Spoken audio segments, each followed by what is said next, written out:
The interesting and idiosyncratic and I think quite unusual aspect of the Republican National Convention that took place over the last 4 nights in Milwaukee, to me, was the same idiosyncratic and unusual attribute that characterized the first term of the Trump presidency.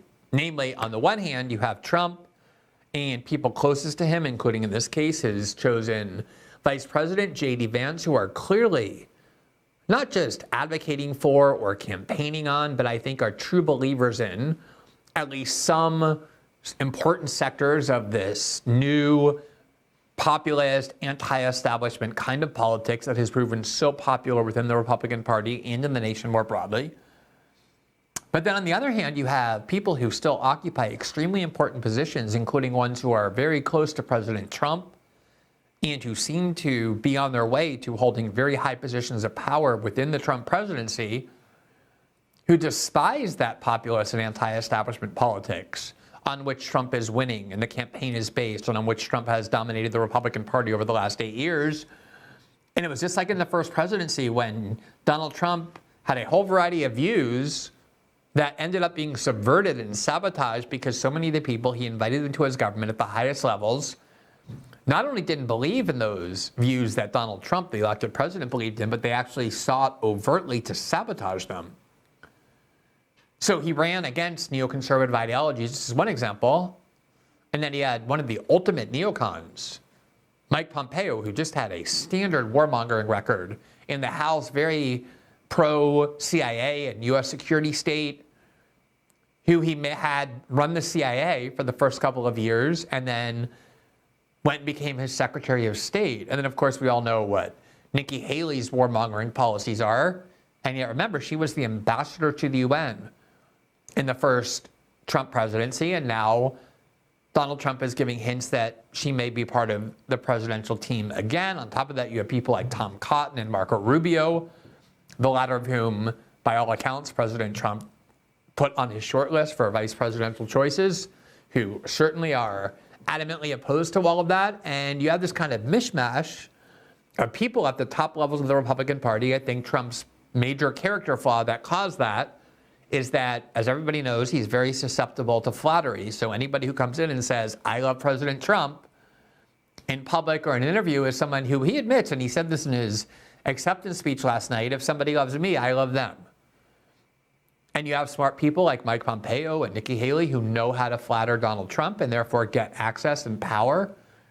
And I think that was one of the problems of the administration. One of the things that prevented it from being better is that Donald Trump clearly has this character flaw where he immediately embraces and appreciates anyone who praises him. And a lot of people can exploit that to worm their way into power and then work against the ideology that the Republican base is making clear they support. Now, just to give you a few illustrations from the Republican National Convention that make very manifest and vivid this kind of very unusual, not ancillary division ideologically within a party, but often radical and even fully contradictory. So here is David Sachs, who is a billionaire Silicon Valley investor and a very ardent supporter of the Trump campaign. He's one of the people donating a lot of money and participating in PACs and fundraisers to help the Trump campaign. And yet David Sachs is also somebody who has shared almost every view that I have, and John Mearsheimer has, and others have, when it comes to the war in Ukraine. He's vehemently opposed to it.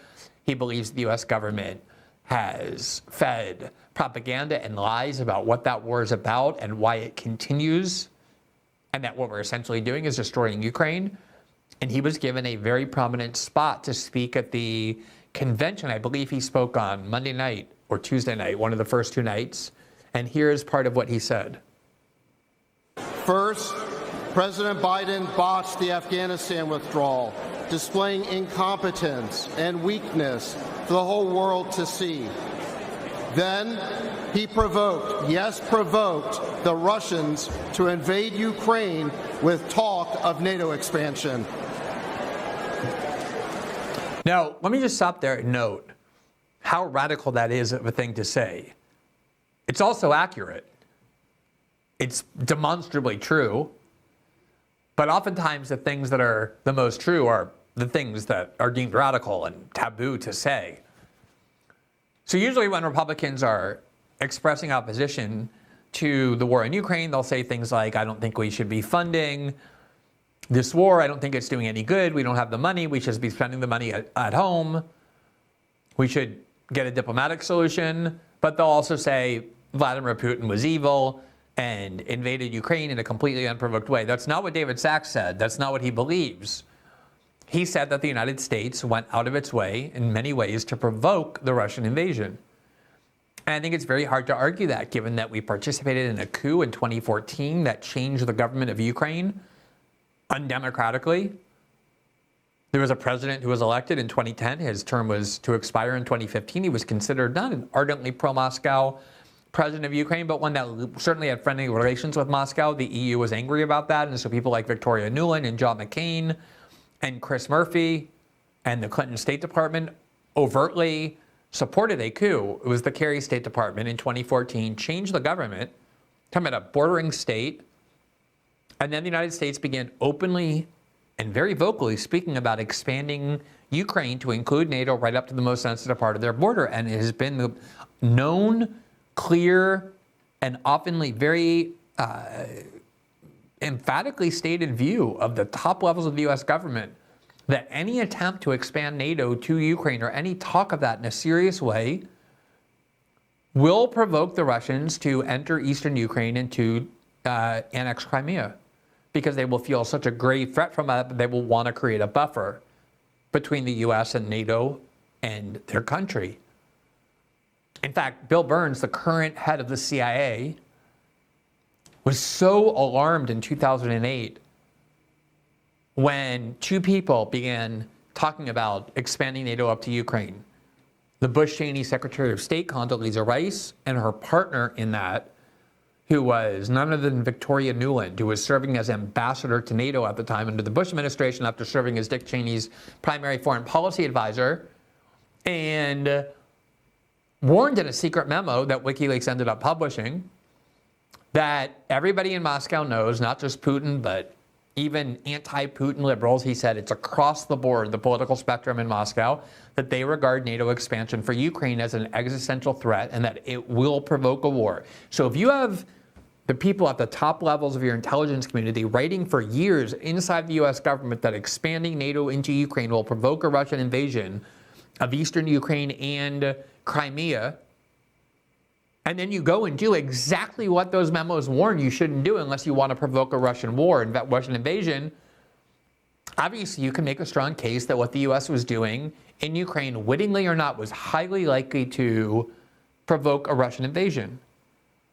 Not because the Russians are insane, but because they're rational, as every single president before Joe Biden, who dealt with Vladimir Putin, said that Putin is a very cunning, rational, calculating, self-interested president. He understands the complexity of foreign affairs, and he will do anything to protect the Russian state, which is his job as Russian president.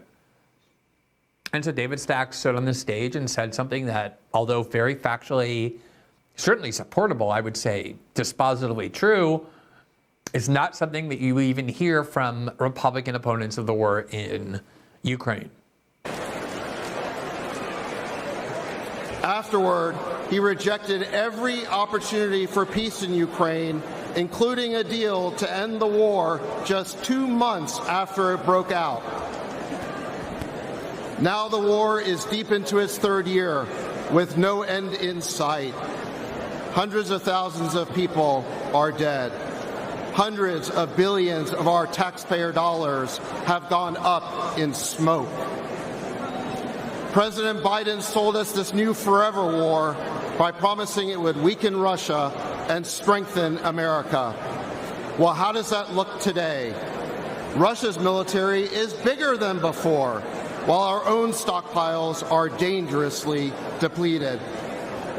Every day, there are new calls for escalation, and the world looks on in horror as Joe Biden's demented policy takes us to the brink of World War III. All right, so that is a extremely clear message about the dangerous idiocy and of the U.S. Funding of the war in Ukraine and the edifice of lies on which it's based.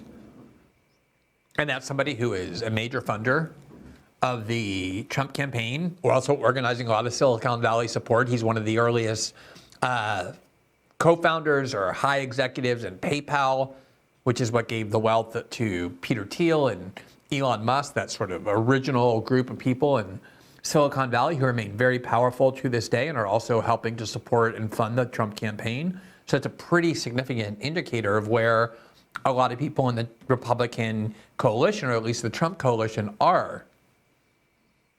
That's also true of Tucker Carlson, who I think in the only time in his career, and he's been around for 30 years in Washington media and politics, has ever endorsed a candidate or spoken at a presidential convention. He talked about how he was only endorsing Trump after the FBI raid on Mar-a-Lago, which offended him so deeply because it was such a clear weaponization of the justice system and the police force in order to persecute a political opponent, that he felt like he had a duty to stand up because of how dangerous this was. And he too was given a primetime speech at the Republican National Convention, and in fact last night, on the same night that Trump spoke. He's very close to Trump, and Tucker has been one of the most vocal voices from the start against the war in Ukraine. I don't know how many times I was on his show to talk about it, but it was dozens. And this was early on. We were often on the same official list of people who are supposedly propagandists for the Russian government, issued by Ukrainian intelligence and the like. So Tucker's been very consistent on this, and he went to that convention last night, got up on that stage, and gave a similar message with a lot of scorn to the people who support the war in Ukraine, even though many of them are in the Republican Party, were in that building, are in the U.S. Congress, and are also seeking to have high positions with the Trump administration. Democracy on television? Actual democracy is the proposition that the citizens of a country own that country. They're not renters, they're not serfs, they're not slaves, they are the owners of the country. And for that to be true, their leaders have to represent them, which is another way of saying they have to do what the people want them to do, or a close approximation thereof. But if they completely ignore what people want, not just 1 year, but generationally, say for 50 years, then it may be, I don't know what, it's not a democracy. And so I think the entire Trump project, paradoxically, is attacked as an enemy of democracy, is to return democracy to the United States. Hey, let's pay attention to what people actually want. And the lack of interest in that question in Washington is something that ultimately drove me out of the city after 35 years. Lawmakers stepping over the prostrate bodies of their fellow citizens ODing on drugs to go cast votes to send money to some foreign country. Yeah, actually, we've lost more Americans from drugs in the past 4 years than we lost in World War II. Yeah, our bloodiest war. More than we lost in World War II. Does anybody care? It is pathetic. It is pathetic. And do you hear a single word from Washington about doing anything about it? We know where the drugs are coming from. We know the supply routes. The U.S. military spent billions bombing the Ho Chi Minh Trail.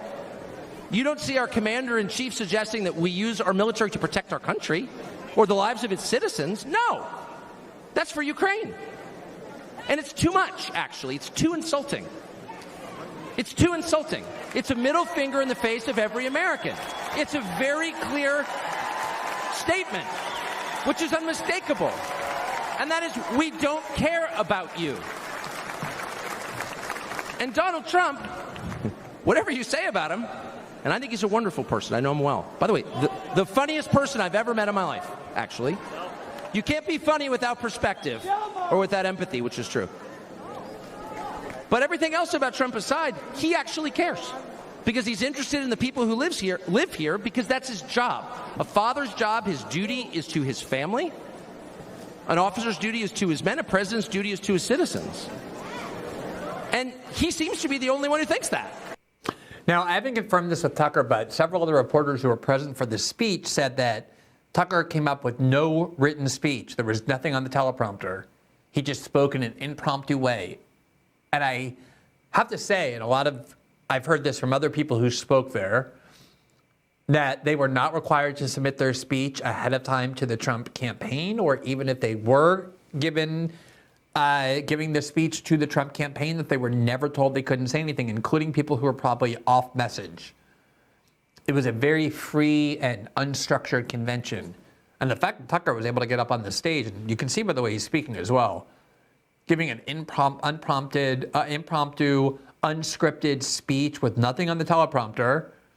Obviously, he's a professional communicator, but still, and that point that he made there, which is the way you know the working class hates you, is they refuse to spend money or take action to prevent dangers in your communities or to fix things that are going wrong in your lives or to improve your lives. No, that's only for Ukraine. We keep spending hundreds of billions of dollars to send to this war in Ukraine or to other countries. And obviously, though he didn't say it, he also means Israel. And that, in his view, in Tucker's view, is a spitting in the face or a middle finger in the face of American citizens, that the members of Congress will step over your dead body to send tens of millions, billions of dollars to foreign wars.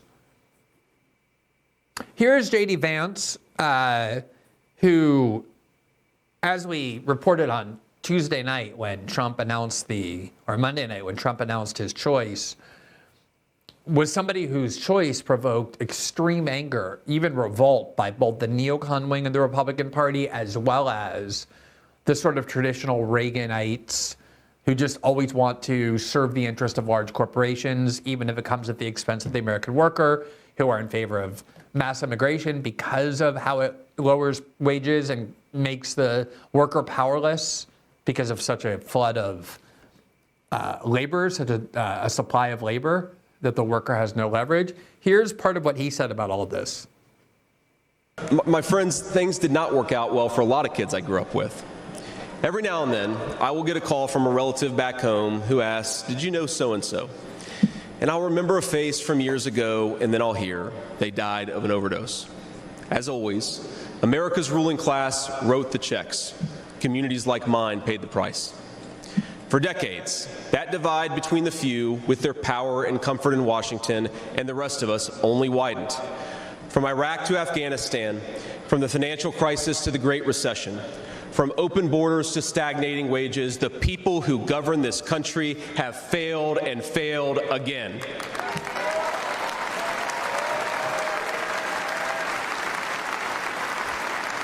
President Trump's vision is so simple and yet so powerful. We're done, ladies and gentlemen, catering to Wall Street. We'll commit to the working man.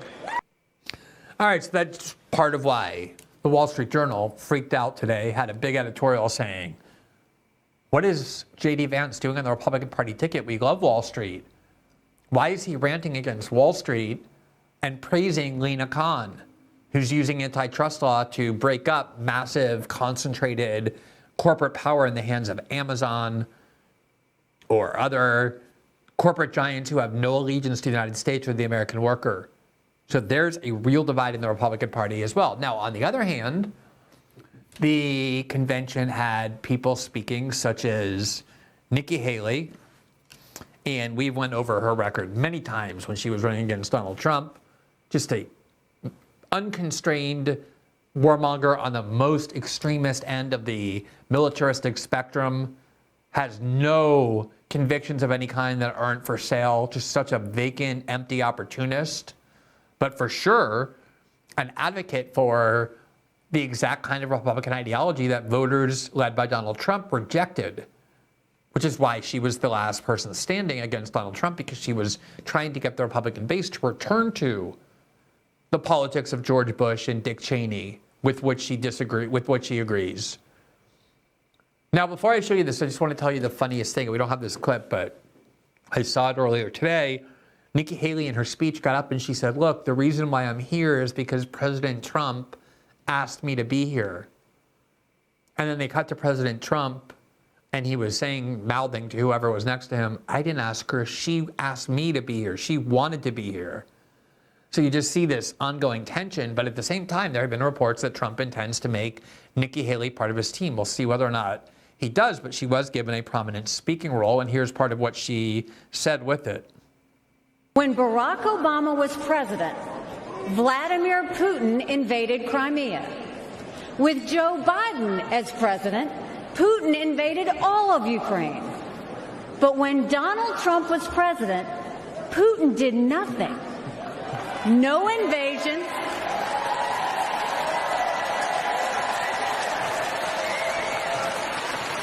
No invasions, no wars. That was no accident. Putin didn't attack Ukraine because he knew Donald Trump was tough. Now, look, that clip is pretty much what Nikki Haley is saying there is true. But it sort of led to this broader foreign policy advocacy that what we need always to do is to show that we're ready to go to war, to bomb people, and she's called on that many times. And she represents that version of the Republican Party that people have come to hate. And she used her speech to advocate that, as did the person I think did more to ruin the Trump presidency than anybody, the most destructive force in the Trump presidency, which is Mike Pompeo, who went to Harvard Law, and was able to understand Trump's psychology and how to manipulate it, and became the head of the CIA and then the State Department. He did more than anybody to ensure Julian Assange was prosecuted and that the Ecuadorians lifted the asylum for him, as we've documented many times. And he is a standard neocon, and here he is advocating for standard Republican policy on foreign policy. You'll remember, for those 4 years, the evil of Vladimir Putin was held at bay. When we walked out, January of 2021, the Iranian regime was afraid, and the people of Israel were strong and secure, and we treated them like the friend and ally that they need to be. Everywhere we went, religious freedom was protected. We held 3 summits in North Korea, and North Korea was quieted.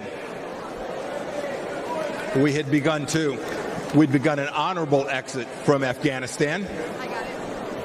And not a single Chinese spy balloon flew across the United States of America. 4 years. Had I been the Secretary of State and a Chinese spy balloon flew across our country, I would have been the former Secretary of State, and rightfully so. You know, under President Trump, the Chinese Communist Party, which to this day presents the greatest threat to our nation from outside of our country, we confronted it like never before. Look, ladies and gentlemen, in short, we put America first every single day. Now, that's the standard neocon view of the Middle East and of China, which, by the way, if you listen to Donald Trump on China, he will certainly talk about how it is a rising power. But he never talks about the need to confront it militarily. He talks about the need to compete with it better in terms of trade and American jobs. That's always what he wants to confront China on. He never talks about deploying more military into the South China Sea, building up bases, all surrounding China. In fact, he warns constantly, and did in his speech last night, that you cannot go to war with the nuclear power. In fact, when he talked about his friendly relationship with Kim Jong-un in North Korea, and he was saying, he really likes me, I like him, I think he misses me, I'm glad we're going to be back together soon. And he said, I got criticized for that, but you know what? It's actually a good thing to have open communications with countries with major nuclear weapons. And you have Mike Pompeo instead saying, look, what we need to do is go around the world confronting everybody. And that is not the kind of thing Donald Trump has argued or believes in, and yet you can see how clever Mike Pompeo is in pretending that he shares Donald Trump's vision while advocating this standard neocon view of the Middle East and every other region in the world. Now, the Republican Party is very aware, the establishment wing is, that their dogma is in danger if they just allow Trump on his own to go and do what he wanted to do. They were desperate to put Marco Rubio or someone like that on the vice presidential ticket. It's why they were so angry when instead he chose J.D. Vance, someone who far more is aligned with Trump's populism and anti-establishment view of foreign policy and economic policy. And now the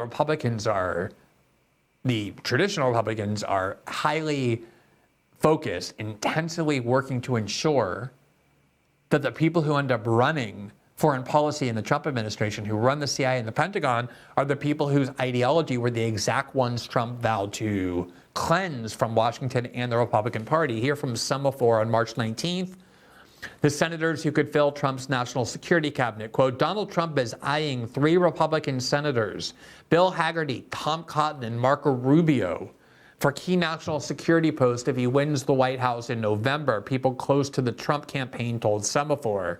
The conservative lawmakers are all prominent hawks on China and Iran and supporters of increased U.S. spending on defense and border security.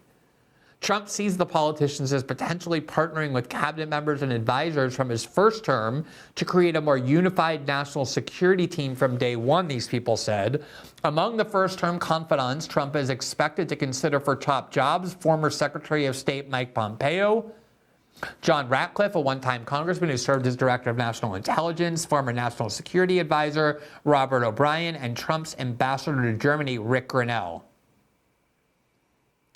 So tell me about a team that are the standard Republican hawks in the Republican Party. Now, who knows who this person close to the Trump campaign is, if they are somebody who wants this, but there's definitely all kinds of talk about the Republican Party, the establishment pro-war wing, putting those kinds of people in those positions of power, especially after the choice of J.D. Vance. And that's a lot of what happened in Trump's first administration. He was surrounded by unelected operatives in the deep state, in the administrative state, but also in his own White House and his own administration, who were actively working to sabotage his campaign. His presidency, one of the worst examples being that he ordered the withdrawal of troops, U.S. troops from Syria, and various generals and other national security types just ignored it. They blocked it. They pretended not to believe that he was really ordering the withdrawal of troops completely because they didn't want to. And I remember the media and liberals standing up and clapping and cheering for the adults in the room, meaning unelected generals who are thwarting Trump's policies. It's impossible to have a worse attack on civilian rule in American democracy, as the Constitution understands it, than to have military officials who there permanently, who are not elected, overriding the policy orders of Donald Trump. They hid classified information from him. This was all reported and celebrated, even though few things are more undemocratic than that.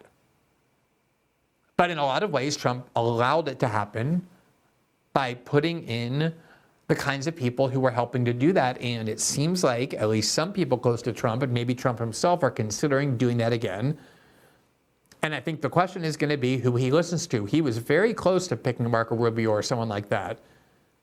And it was only at the last minute that a team of people, including Donald Trump Jr., who is far more on that better side of the Republican divide, and others as well, prevailed on him to select J.D. Vance, Tucker Carlson being one of them, who helped make J.D. Vance a national figure by constantly putting him on his show. He's friends with him.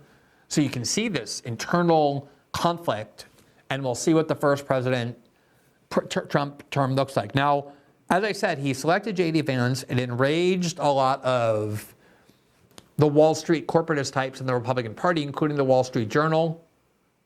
And yet, bizarrely, Trump has been talking about making Jamie Dimon his U.S. Treasury Secretary. Here from Reuters, July 16. Trump says he molds Jamie Dimon for the U.S. Treasury and won't try ousting the Fed's Powell. Now, Jamie Dimon was the CEO of Citigroup during the financial collapse. Obama adored him. He adored Obama. You cannot find a worse corporatist and Wall Street tycoon than Jamie Dimon. He used to despise Trump. Trump talked about him as a sort of corrupt scumbag. I don't know if Jamie Dimon has been privately, knowing that Trump was likely to be elected, aggrandizing Trump and talking well of him. But after you select J.D. Vance, who rants against Wall Street, you then talk about making Jamie Dimon your Treasury Secretary. Quote, on Diamond, Trump said he was considering him for the top job at the Treasury Department. Trump also said in the interview that he would reduce the corporate tax rate to as low as 15%. Trump had until recently been critical of Diamond. Last year, Trump called Diamond, quote, a highly overrated globalist on his True Social platform. JP Morgan declined to comment on Trump's remarks. Jamie Dimon is the CEO of JP Morgan. So there you have that exact tension that we're talking about here. He's a corrupted globalist, and then you turn around and say, I want to put him in charge of the economy as the Treasury Secretary. And I don't think that necessarily means that that faction will prevail, but I think it is signifying that the same sort of internal tensions and conflict that drove the first Trump presidency, and I think impeded and settled it a lot of ways, potentially seems to repeating itself. And the question is, who's going to be in Trump's ear and who he's going to listen to? Obviously, there's going to be a lot of pushback against that. Just to conclude, here is an article on Haaretz on July 19th, extremely angry that Tucker Carlson was given the right to speak at the Republican convention. And here you see the headline, Tucker Carlson, isolationist, Israel skeptic, and anti-Semitic conspiracy theorist, is winning the battle inside the GOP. I wish that were true. As Jewish Republicans insisted that the GOP is the only, quote, pro-Israel party throughout the convention in Milwaukee, the final night made it clear that Tucker Carlson wields the real power over policy and over Donald Trump. So first of all, yet again, you have Tucker Carlson, simply because he has questioned whether or not the United States should be paying for the role in Israel, now being branded an anti-Semite, and trying to scare American Jews into believing that because Tucker has influence within the Republican Party and the Trump presidency, it means that Jews ought to fear him. You can see, yet again, that when you have people who are anti-establishment and the establishment looks like they are in danger of losing power, they have all kinds of weapons, very serious weapons that they unleash to fight back. They helped prosecute Trump, they helped impeach Trump, all of which gave them leverage over Trump to prevent him from doing things they didn't want him to do. There is no such thing as an establishment that simply allows you to take away their power and take away their prerogatives. They have all kinds of weapons to fight back, and that sort of article, which I hope ends up being true, is a very clear example of how that's typically done. Thanks for watching this clip from System Update, our live show that airs every Monday through Friday at 7 p.m. Eastern, exclusively on Rumble. You can catch the full nightly shows live or view the backlog of episodes for free on our Rumble page. You can also find full episodes the morning after they air across all major podcasting platforms, including Spotify and Apple. All the information you need is linked below. We hope to see you there.